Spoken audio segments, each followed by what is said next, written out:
What is up guys, welcome back to my channel. Today we are unboxing the King Valkyrie from Thor Love and Thunder made by Hot Toys.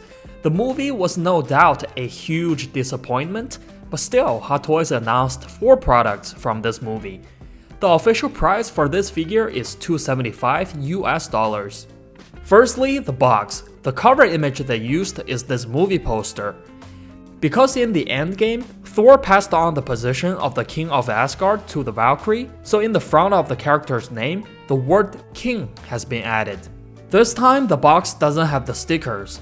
On the very top, we get a blue plastic board with the Valkyrie symbol on it, and this protection layer can be removed.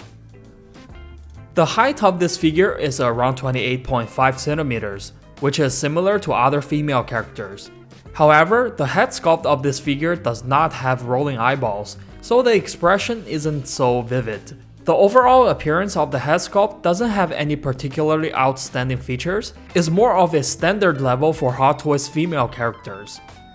And as for the paintworks, the makeups is quite well done, including the eyeshadow and lipstick. The hair on this figure is quite special, especially the braids. From the front to the back, there are a significant number of them. The 5 braids at the front are very thin. Each one is individually attached to the head sculpt, with some simple details on the surface.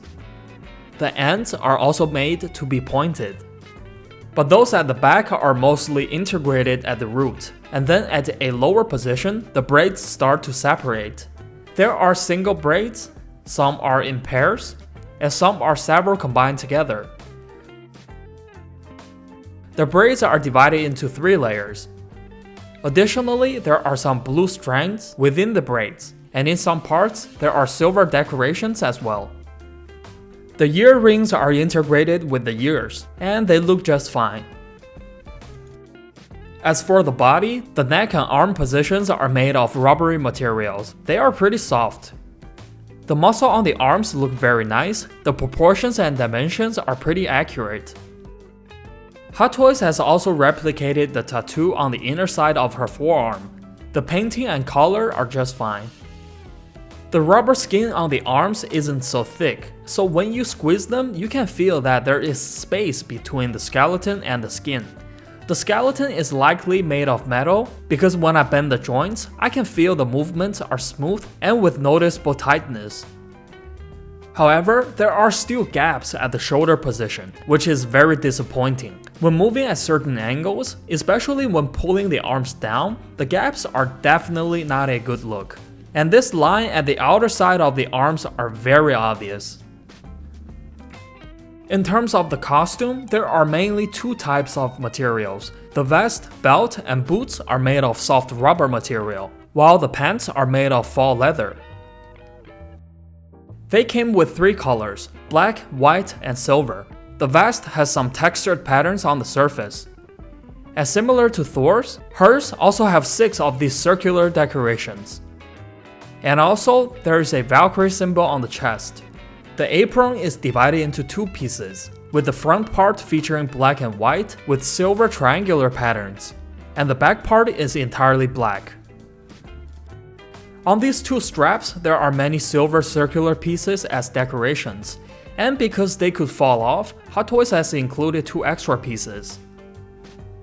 The pants, besides having straps around the thighs, they don't have any other noticeable features. They are just simply black leggings. The boots are a pair of high-heeled boots with exposed joints at the ankles to enhance mobility. On the outer side, there are 2 scabbards. The material they used for the cape is a smooth and silky fabric, and it also has 4 wire supports inside.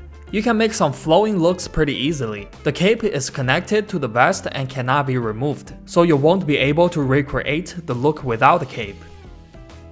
About the accessories, the default hands are a pair of relaxed hands. Additionally, there are a pair of fists and a pair of gripping hands. There are 2 accessories that can be attached to the body.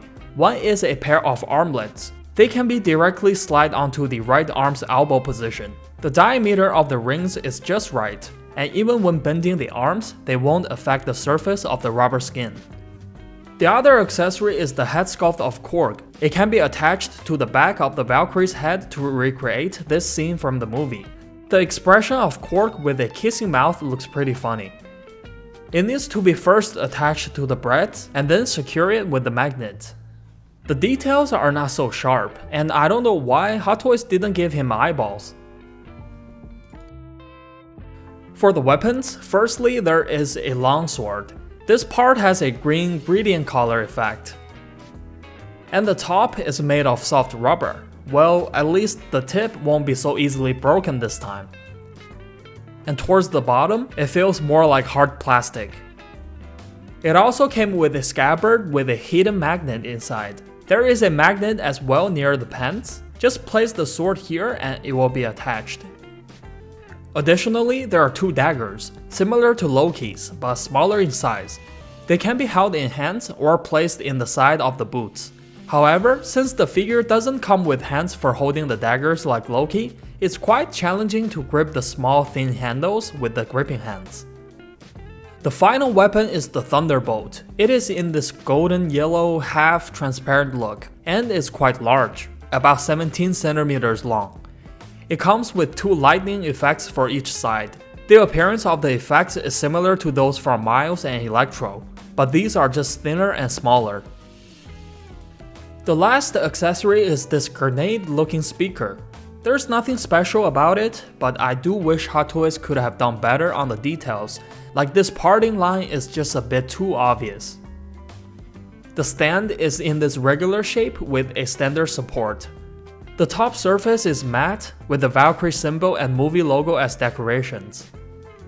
In terms of articulation, because the costume have collar around the neck, the range for tilting the head up and down, as well as sideways, is quite limited.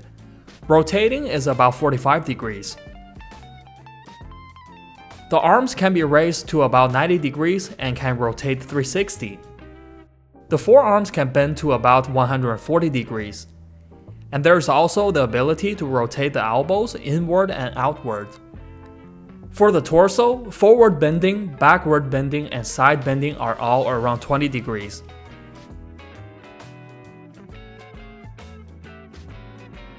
The legs can perform forward kicks, side kicks, and back kicks to about 90 degrees. The knees can bend to about 120 degrees. While the ankles have exposed joints, the range of motion are still very limited. Overall, because we probably won't get another Thor movie, and the Valkyrie isn't such a popular role, so I think this might be the only Valkyrie figure we ever get from Hot Toys. The new head sculpt is one of the standout features of this figure, although it is not really a good head sculpt. And other things, such as the gaps at the shoulder position, the noticeable lines on the arms, and the details of some accessories, I would suggest to pass this one if you are not a diehard fan of this character. Alright, there you have it, the King Valkyrie from Hot Toys. I hope you all have enjoyed the video. If you did, please like and subscribe. I'll see you guys in the next one.